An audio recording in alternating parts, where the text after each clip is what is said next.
ขึ้นสูงล่องกระซ่า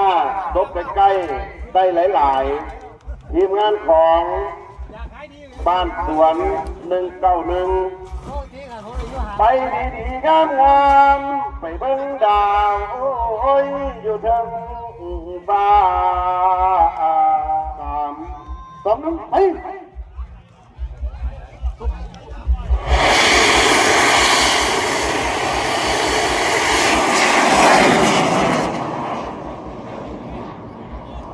องศา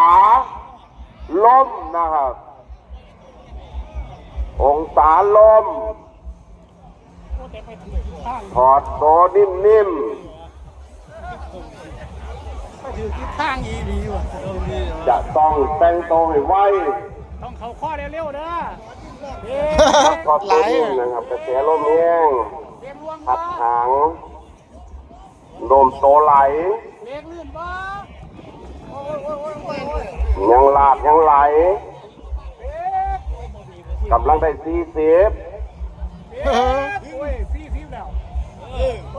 เบรกจ้า